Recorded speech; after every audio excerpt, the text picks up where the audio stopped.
জিন্দাবাদ।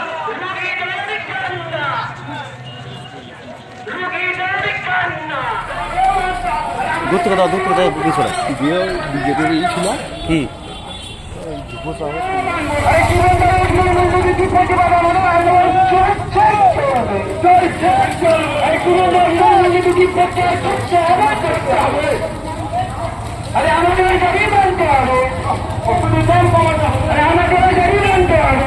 মৌরেশ্বর বিধানসভার সম্মানীয় বিধায়ক শ্রী অভিজিৎ রায় মহাশয়, তিনি আজকের এই ঐতিহাসিক প্রতিবাদ সভা ধিক্কার সভায় পদ্ধতিতে বর্বরচিত পদ্ধতিতে বাংলার বুকে যে অন্যায় অত্যাচার অবিচার করছে, তারা কেন্দ্রীয় সরকার প্রত্যেকটি ওষুধপত্রে যে জিনিসপত্র থেকে দ্রব্যমূল্য বৃদ্ধি করছে, অবহেলিত, শোষিত, বঞ্চিত, নির্যাতিত, নিপীড়িত আয়োজন করেছিলাম। এই মিছিল আমাদের আরম্ভ হয়েছে। আমি আমার 7টা পঞ্চায়েতের সভাপতি, ঢাকা সংগঠনের সভাপতি, বুথ সভাপতি, বুথের কর্মী, উপস্থিত সমস্ত প্রত্যেক জনগণকে যথাযোগ্য স্থানে প্রীতি, শুভেচ্ছা, ভালোবাসা, প্রণাম ও সালাম ও আদাব জানাই। আজ দেখুন, একটাই কথা মনে রাখতে হবে, আমাদের ভারতবর্ষের বুকে মমতা বন্দ্যোপাধ্যায় পশ্চিমবাংলা সরকার, আমাদের মাননীয় মুখ্যমন্ত্রী, একটা গরিব মানুষ কি করে চিকিৎসা করাবে, তাদের কথা ভেবে প্রত্যেকের পকেটে একটা স্বাস্থ্য সাথী কার্ড, মানে 5 লক্ষ টাকা প্রত্যেকের পকেটে ভরে দিয়েছেন এই গরিব মানুষের চিকিৎসা করার জন্য। এই গরিব মানুষ যারা চিকিৎসা করাতে পারে, মমতা বন্দ্যোপাধ্যায় যতবার হাঁটে ততবার মানুষের উন্নয়নের কথা ভাবে। মমতা বন্দ্যোপাধ্যায় প্রত্যেকটা কথা নিয়ে কথা রাখে। আজ আমাদের কেন্দ্রীয় সরকার বঞ্চনা সরকার, এরা সব গুন্ডাবাজি সরকার এবং লুটেরাজ সরকার। আমরা এখন এরা শুধু হিন্দু আর মুসলিম, হিন্দু আর মুসলিম এই দাঙ্গা লাগিয়ে রাজনীতি করতে চায়। আজ দেখুন, একটা কথা মনে রাখুন, এরা কি বলছে, বিজেপি সরকার নাকি হিন্দুদের সরকার, বিজেপি দল নাকি হিন্দুদের দল। তাই যদি হয়ে থাকে, আজ ভারতবর্ষের বুকে আজ 67% হিন্দু বাস করে, 33% মুসলিম বাস করে। বিজেপিরা কি বললো, ওষুধের দাম বাড়িয়ে দাও, সব মুসলমান মারা যাবে, হিন্দুরা সব বেঁচে থাকবে।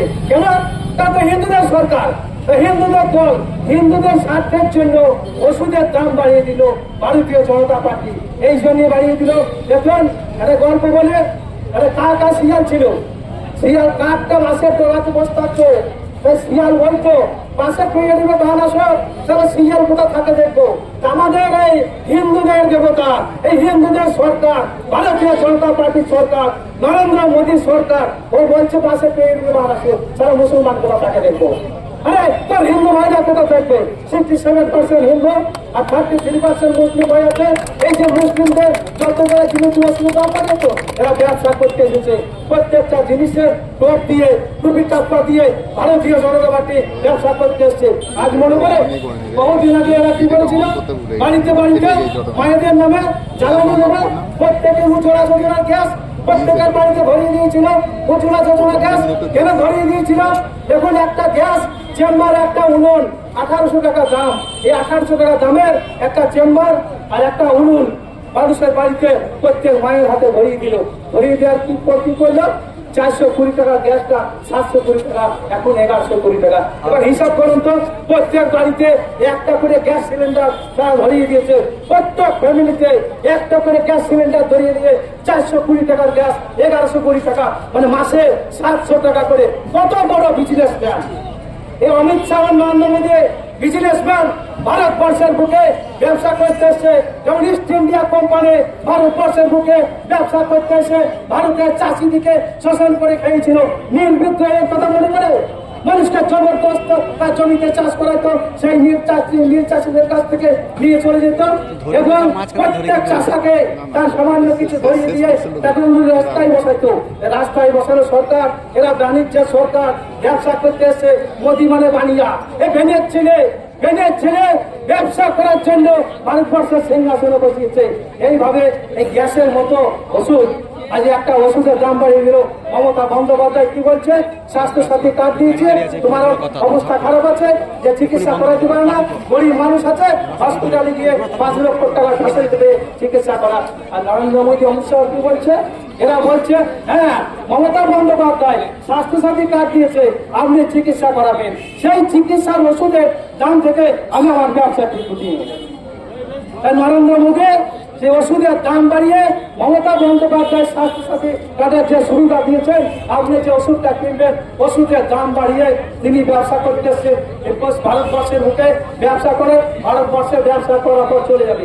আমাদেরকে প্রত্যেককে মনে রাখতে হবে, এই যে বিজেপি সরকার ধান্দাবাদী সরকার, এরা জাতিদ্রোহী সরকার, এরা মানুষদ্রোহী সরকার, এরা জনবিরোধী সরকার।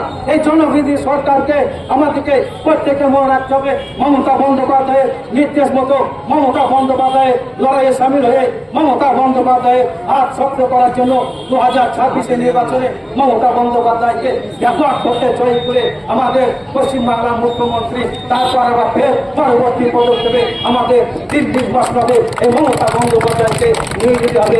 এই অধিকারীকে আমরা এখানে আমার বক্তব্য শেষ করলাম। জয় হিন্দ, বন্দে মাতরম। মমতা ব্যানার্জি জিন্দাবাদ, অভিষেক ব্যানার্জি জিন্দাবাদ। সাথে সাথে বীরভূম জেলা তৃণমূল কংগ্রেসের ঘোষিত কর্মসূচিকে বাস্তবে রূপায়িত করার জন্য আজকে মৌরেশ্বর 2 নম্বর ব্লক